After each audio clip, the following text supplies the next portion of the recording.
हरे कृष्णा। सभी भक्तजनों को मेरी ओर से दंडवत प्रणाम। आज हम भगवान के एक अनन्य और निष्किंचन भक्त की कथा के बारे में श्रवण करेंगे और वो भक्त हैं श्री हरिपाल जी। हरिपाल जी का जन्म ब्राह्मण कुल में हुआ था। आप भगवान के अकिंचन भक्त थे। संत सेवा में आपकी बड़ी प्रीति थी और प्रतिदिन आपके यहाँ साधुओं की पंगत हुआ करती थी। धीरे धीरे जब घर का सारा धन समाप्त हो गया तब आप बाजार से उधार लेना शुरू कर दिए। संतों के भोजन प्रसाद की व्यवस्था करने लगे। थोड़े दिन में बाजार में भी जब हजारों रुपए का कर्ज हो गया तो वहां से भी उधार मिलना बंद हो गया। तो पास पड़ोस के लोग इसलिए उधार देने से कतराने लगे कि ये तो दिन भर सेवा साधु की करते हैं, कुछ काम धंधा तो करते नहीं है, फिर वापस कहाँ से करेंगे पैसे। और संत सेवा के लिए जब कहीं से भी धन की व्यवस्था न हो सकी तो आप अत्यंत दुखी रहने लगे। ये सदैव यही सोचते थे कि धन की व्यवस्था का उपाय क्या किया जाए जिससे संत सेवा में निर्बाध लगातार उनकी सेवा होती रहे। इसी क्रम से ये एक बार किसी वैश्य के यहाँ चोरी करने के उद्देश्य से घुस गए और आधी रात का समय था। अचानक खटपट की आवाज हुई तो वैश्य की पुत्री की नींद टूट गई। उसने अपने पिता से कहा, पिताजी, लगता है घर में कोई चोर घुस गया है। वैश्य ने कहा, चिंता मत करो, हमारे गांव में कोई चोर नहीं है, न कभी चोरी होती है। अगर कोई होगा भी तो हरिपाल ही होंगे। वे संत सेवा के लिए ही कुछ लेने गए हैं, इसलिए तुम चुपचाप तो सो जाओ। तुम चिंता करने की जरूरत नहीं है। पिता पुत्री के इस वार्तालाप को सुन करके हरिपाल जी ने सुना तो उन्हें इस बात की बड़ी ग्लानि हुई। वे एक भगवत भक्त के यहाँ चोरी करने घुसे हैं। उन्होंने सारा सामान तो वहीं छोड़ दिया और साथ ही वह चादर भी छोड़ दिया जिसमें उन्होंने चोरी का सामान बांधा था। इस घटना के बाद उन्होंने चोरी करना भी छोड़ दिया क्योंकि इसमें इस बात का भय था कि कहीं गलती से किसी भक्त के यहाँ चोरी न हो जाए और अपराध बन जाए। परंतु साधु सेवा के लिए धन की व्यवस्था तो करनी थी। अतः उन्होंने जंगल में जाकर वेशभूषा बदल करके और तिलक माला कंठी लगाकर ये परीक्षा करके अभक्तों को लूटना शुरू किया और उसी धन से संत सेवा करने लगे। एक दिन द्वार पर बड़ी संतों की मंडली आ पहुंची। इन्होंने पत्नी से कहा कि देवी, आज हमारे बड़े भाग्य हैं जो इतने संत घर पे पधारे हैं। तुम इनके लिए भोजन बना करके कुछ उपाय करो। पत्नी ने कहा, स्वामी, घर में तो एक दाना भी नहीं है, मैं क्या इंतजाम करूं। हरिपाल जी ने कहा, कहीं पास पड़ोस में कुछ मांग लाओ। पत्नी बोली, पास पड़ोस वाले तो कुछ भी नहीं देते हैं, यहाँ तक कि मुझे देख कर के लोग द्वार बंद कर देते हैं। अब तो भगवान ही कोई उपाय कर सकते हैं। मैं तो यही कहूँगी कि हम दोनों बैठकर भगवान से ही प्रार्थना करें, वे ही हम लोगों की सुनेंगे। पत्नी की बात सुन करके भक्त हरिपाल कुछ क्षण के लिए उदास हो गए, फिर बोले, ठीक है, तू जैसा कहती है वैसा ही करूँगा। फिर क्या था, भक्त दंपत्ति ने अत्यंत दीन भाव से कातर होकर भगवान की शरण ली और भगवान से बोले, प्रभु, बाहर संत मंडली खड़ी है, हे दीनानाथ, अब लाज तुम्हारे हाथ में है, तुम ही आप ही कोई उपाय करिए। इधर अपने निष्कंचन और संत सेवी भक्त हरिपाल को चिंतित जान करके द्वारकानाथ भगवान श्री कृष्ण ने व्याकुल हो गए। और भक्ति की चिंता ही भगवान की चिंता होती है और उसका निवारण करना ही उनका कार्य है। भगवान ने तुरंत एक सेठ का रूप धारण किया और मूल्यवान वस्त्र आभूषण धारण किए और चलने को तैयार हो गए। तो रुक्मणी जी पूछती हैं, प्रभु, अब अचानक कहाँ चले जा रहे हैं और यह क्या भेष बना रखा है आपने। भगवान ने कहा, एक भक्त के घर में जा रहा हूँ, पर तुमने टोक दिया है तो अब कुशल नहीं दिखता है। रुक्मणी जी किंचित रोष व्यक्त करते हुए बोली, आपको तो जहाँ तहाँ जाना होता है, अकेले ही चले जाते हैं, मुझे तो पूछते तक नहीं है, और जब आज मैंने पूछ लिया तो आपको टोक लग गया। भगवान मुस्कुराते हुए ने कहा कि अच्छा, चलो तुम भी चलो, बड़ी भारी भक्त है, अतः तुम खूब सज धज के चलो।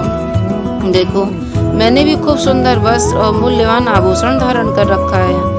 भगवान का प्रोत्साहन पाकर रुक्मणी जी भी नख से लेकर सिर तक मणियों से रचित पूरे रत्न जड़ित से आभूषण का श्रृंगार कर लिया और चलने को तैयार हो गए। भगवान द्वारकानाथ और रुक्मणी जी दोनों सेठ सेठानी बने और भक्त हरिपाल के द्वार पर आए और उनसे कहा कि हमें अमुक गांव में जाना है, मार्ग में जंगल पड़ता है और मेरे पास रत्न आभूषण आदि मूल्यवान वस्तु हैं, सो हमें कोई पहुंचा दे तो हम उसकी मजदूरी दे देंगे। भला अंधा क्या नहीं करता, 2 आंखें ही तो चाहिए। हरिपाल जी तो मुंह मांगी मुराद ही मिल गई। उन्होंने कहा, मेरे दरवाजे पर संत बैठे हैं, इनके लिए व्यवस्था करनी है, सो आप अगर मजदूरी दे दें तो पहले मैं दे दीजिए तो आप मैं इनके साथ चलूं। भगवान तो तैयार बैठे ही थे करने के लिए। उन्होंने तुरंत रुपए दे दिए। हरिपाल जी ने रुपए लेकर के पत्नी को दिए और पत्नी से कहा, तुम संतों को बाल भोग कराओ, मैं इन्हें पहुंचा कर अभी आता हूँ। तब हरिपाल जी ने आगे आगे और सेठ सेठानी बने भगवान तथा रुक्मणी जी पीछे पीछे चल रहे थे। हरिपाल जी सोचते चले जा रहे हैं कि सेठ के पास तो बहुत माल है, परंतु भक्त है कि नहीं, क्योंकि भक्तों को लूटना नहीं है। अतः ये बार बार पीछे मुड़कर सेठ सेठानी को देख लेते हैं और वेश धर के भगवान जो परीक्षा ले रहे हैं। इन्हें इन लोगों के शरीर पर न कोई तिलक दिखाई दे रहा है, न कंठी माला दिखाई दे रहा है और रास्ते में चर्चा भी केवल धन दौलत और व्यापार वाणिज्य का ही हो रहा है। तब हरिपाल जी के मन में यह बात दृढ़ हो गई कि ये लोग अवैष्णव हैं, पक्के दुनियादारी के व्यक्ति हैं, ये भक्त नहीं है, अतः इन्हें लूटना अनुचित नहीं है। यह विचार करके जब निर्जन सुनसान जंगल में पहुंचे तो सेठ सेठानी के गर्दन पर भाला रख दिया और गरज करके बोले, जो भी तुम लोगों के पास हो उसे निकाल कर रख दो, नहीं तो वह बेमौत मारे जाओगे। तुम लोगों को मालूम नहीं है मेरा नाम हरिपाल है। भगवान कांपते हुए चुपचाप जल्दी जल्दी सारे आभूषण उतार दिए। आखिर वे तो आए ही थे इसी के लिए। इसके बाद उन्होंने रुक्मणी जी को भी संकेत किया कि जल्दी से तुम भी सारे आभूषण उतार दो, नहीं तो अनावश्यक विपत्ति में पड़ जाओगी। रुक्मणी जी को बड़ा आश्चर्य हुआ कि आज प्रभु कैसी लीला कर रहे हैं, जिसके डर से काल भी डरता हो। वे सर्वशक्तिमान प्रभु इस मर्त्य मानव से क्यों डर रहे हैं? फिर भी प्रभु की इच्छा थी तो इस समझ से उन्होंने सारे आभूषण उतार दिए। बस एक उंगली में एक छल्ला भर रह गया था जो जल्दी में निकल नहीं रहा था। तो हरिपाल जी ने देखा कि सेठानी जी की उंगली में अभी एक छल्ला है और उससे भी संत सेवा हो सकती है। तो बड़ी निष्ठुरता पूर्वक उंगली मरोड़ कर उसमें से हरिपाल जी ने रुक्मणी जी की उंगली से अंगूठी को निकाल लिया। अब तो रुक्मणी जी को बड़ा क्रोध आया कि इस दुष्ट को तो देखो, इतने आभूषण दे दिए, फिर भी एक छल्ले के लिए इसने मेरी उंगली मरोड़ दी। वे साप देने के लिए उद्यत हुई ही थी कि भगवान ने उनके मनोभाव को जान गए और कहीं रुक्मणी जी श्राप न दे दें, यह सोचकर तुरंत अपने असली रूप में प्रकट हो गए और भक्त हरिपाल को अपने वक्ष स्थल से चिपका लिया। मानो प्रभु ने इस प्रकार रुक्मणी जी को यह बताया कि इसे श्राप मत देना, अन्यथा इसका श्राप भी मैं अपने ऊपर ले लूंगा। भक्त भगवान की यह अनूठी लीला देखकर रुक्मणी जी भी हैरान है। जब भक्त हरिपाल जी को यह पता चला कि सेठ सेठानी को जिसे मैंने लूटा है वे तो मेरे परम आराध्य ही हैं, तो उनकी दशा विचित्र हो गई। वे बार बार प्रभु के चरणों में गिरकर क्षमा याचना करने लगे और प्रायश्चित करने लगे और उनका सारा धन वापस करने लगे। तब भगवान ने कहा, भैया यह तो मैंने तुम्हारे लिए ही लाया है, तुम्हारे संत सेवा में मैं बहुत प्रसन्न हूँ। तुम मेरे भक्तों के मुकुटमणि हो, भक्तराज हो, तुम किसी प्रकार की चिंता न करो और यह सारा धन ले जाकर संत को सेवा करो। श्री हरिपाल जी ने कहा, प्रभु यदि संतों की सेवा करनी है तो इस बात का पता लग जाएगा तो वे इसे स्वीकार नहीं करेंगे और मेरी जग हंसाई भी बहुत होगी कि इसने तो भगवान को ही लूट लिया। भगवान ने कहा, डरो मत, यह सब मेरी इच्छा से ही हुआ है, अतः मैं किसी से नहीं कहूँगा। इस प्रकार वार्तालाप करके और दर्शन देकर जब भगवान जाने को उद्यत हुए तो हरिपाल जी ने कहा, प्रभु यदि आपने संत सेवा से संतुष्ट होकर मुझे दर्शन दिया है तो इसकी प्रेरणा तो मुझे मेरी पत्नी ने दी है, अतः कृपा करके उसे भी दर्शन दीजिए। भगवान भक्त हरिपाल के भाव को जानकर बहुत प्रसन्न हुए और घर चलकर दर्शन देने की स्वीकृति दे दी। फिर क्या था, हरिपाल जी आनंद से नाच उठे। उन्होंने कंधे पर एक और भगवान को और एक और माता रुक्मणी को बैठाया और घर ला करके सिंहासन पर बैठा कर उनकी सेवा पूजा की। तत्पश्चात संतों को बृहद भंडार हुआ। हरिपाल जी की पत्नी जब संतों के लिए भोजन बनाने लगी तो रुक्मणी जी ने भी साग्रह उसमें हाथ बटाया। इस प्रकार हरिपाल जी जब भोजन परोसने लगे तो भगवान भी उनके साथ साथ जुट गए।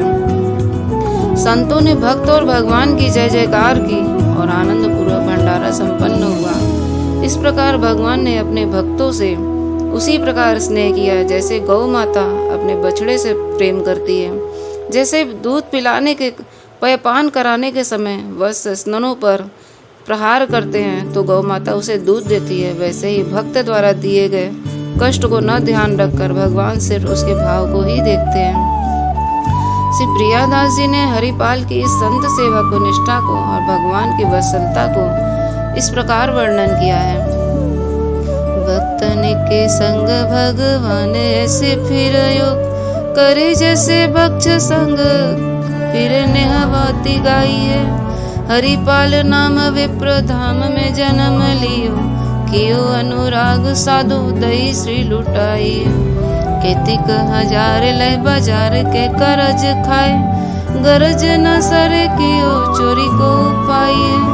विमुख को लेत हरिदास को न दुख देत, आए संत द्वार तिया संग बत रहिए। बैठे कृष्ण रुक्मणी महल ताहा सोच पर्यो, हरियो मन साधु सेवा सारूप कियो है। पूछी चले कहाँ कही भक्त है हमारो एक, मैं जाऊं आओ आए जहाँ पूछी लियो है। अजुमग चलो जात बड़ो उत्पात मदी, को पहुँचावे देवो ले रुपयो दियो है। करो समाधान संत मैं लवाई जाऊं, इन्हें लाई बन माज देखी बहु धन जियो है। देखे जो निहार माला तिलक न सदाचार, होएंगे भंडार जो पैदन इतो लायो है। लीजिए छिनाई यह बात परी करे डारी, देवो दियो सब डारी छला छिबुनी में छायो है। अंगूरी मरूरी कही बड़ो तू कठोर अहो, तो को कैसे छोड़ू संत जेवे मोको भायो है। प्रकट दिखायो रूप सुंदर अनूप, मेरे भक्त भूप लेके छाती सो लगायो। हरि बोल। श्री भक्तमाल में हरिपाल जी की जय, भगवान द्वारिकाधीश और रुक्मणी की जय। तो ये कथा बहुत ही अनुपम और अनूठी है। भगवान अपने भक्त के लिए किस प्रकार से साधु रूप में रुक्मणी माता के साथ में आए और खुद बोल रहे हैं कि मेरा धन लेकर के संत सेवा करो। और हरिपाल कितने महान भक्त हैं कि स्वयं रुक्मणी जी उनके रसोई में जाकर के संत के लिए प्रसाद बना रही हैं। इधर द्वारिकाधीश संतों की सेवा कर रहे हैं। धन्य है हरिपाल जी, धन्य है उनकी पत्नी। जय द्वारिकाधीश, जय रुक्मणी जी। आपको इन कथाओं से कोई प्रेरणा मिली हो तो हमें बताइएगा। हरे कृष्णा कृष्ण कृष्ण हरे हरे, हरे राम राम